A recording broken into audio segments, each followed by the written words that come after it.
Hi and welcome back to the channel, and number 3 in the series of studies that I've been releasing lately. This one is unapologetically in P4.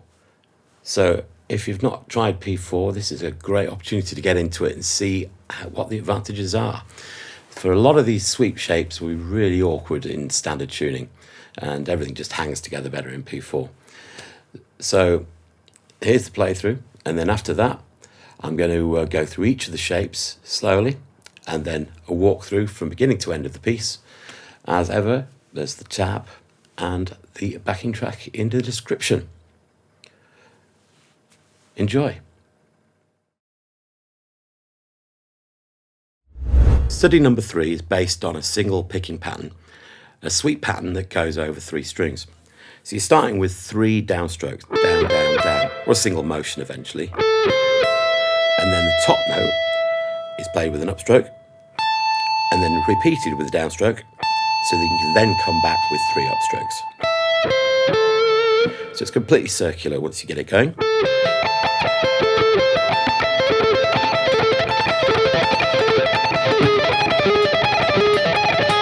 Like that. And a tiny bit of palm muting is quite helpful for the tone, note separation, and also when things get really fast, rhythmic precision.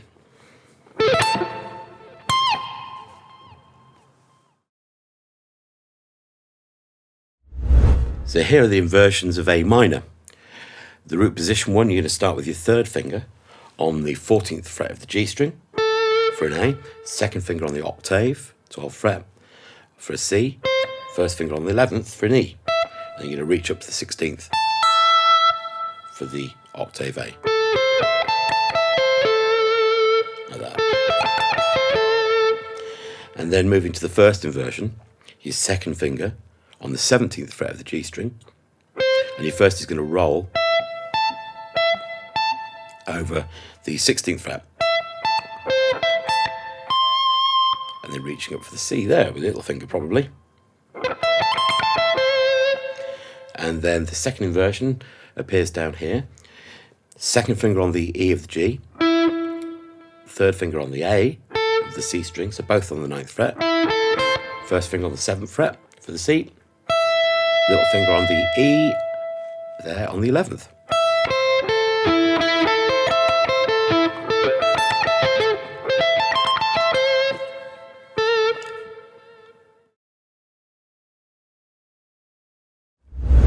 Major inversions. Here I'm going to do these in D, 2 of which of these inversions appear in the piece. And the first one is the root position again. So here we've got D up here on the 19th fret, 3rd finger, F sharp there with the 2nd finger, fret below, 1st finger on the 16th fret, 3rd up to the D there. And then going down to the 2nd inversion. Again, same thing as with the minor, of course. You've got the perfect 4th to play there. So I've got A with my 2nd finger on the 14th fret. Similarly, 3rd finger's on the D for the 14th. 1st finger on the 13th there, and my little finger on the 16th. And then this 1st inversion, which needs the rolling 1st finger, so my third finger on the 11th fret. 1st finger is going to roll over the 10th. And then reaching to the 13th for the F sharp. That one turns up later in the piece. That one does, but it's in C major, a tone lower. And then your 1st inversion there.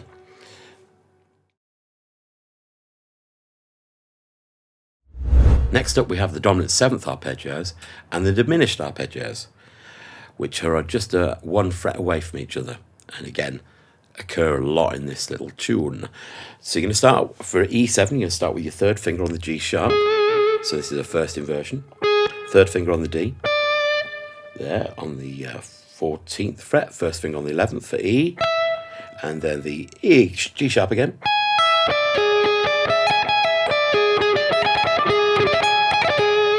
like that for an E7. And then for it to turn into a diminished chord, all we're going to do is move that 1st finger up to F.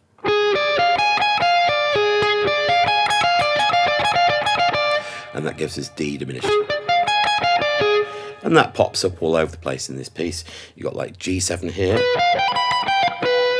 And we've got sort of E diminished, D diminished, going to F major. So you'll find that used a lot.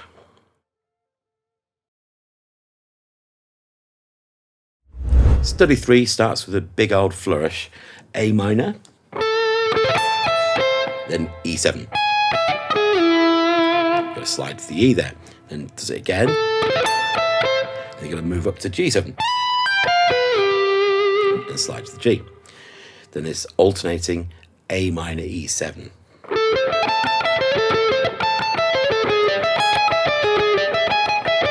A minor, then G7. Then move up there, semitone, to A minor first inversion. D major root position. A minor again. And this time D, but keep the C going there. So it's D7. Down a semitone to the diminished, it's F diminished. And another one. And it's first inversion F major. Up to E diminished. Down to D diminished. Then returning to F major. And then we get an alternating pattern of F minor first inversion to C major second. There's a beat of each. Sorry, half a bar of each. So you can see the fingering there. Like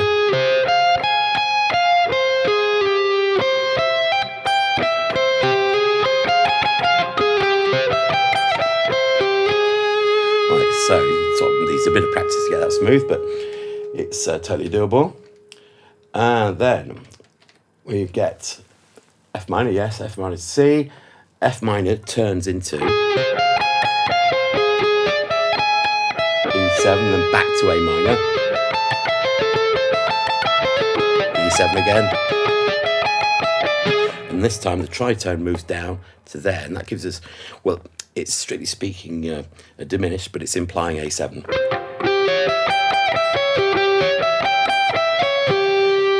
Move down to play your third finger on the F sharp, first inversion. Going down a fret there with your second finger to play B flat major, second inversion. And then doing D flat major, first inversion. Second finger's ready there to take over, do A major, second inversion. It does that again.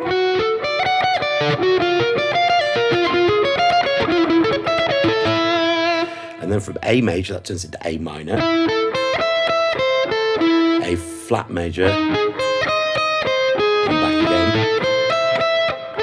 Then B major, first inversion. That repeats.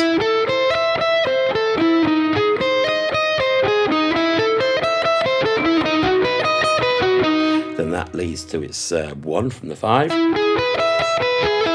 major. E major again, first inversion.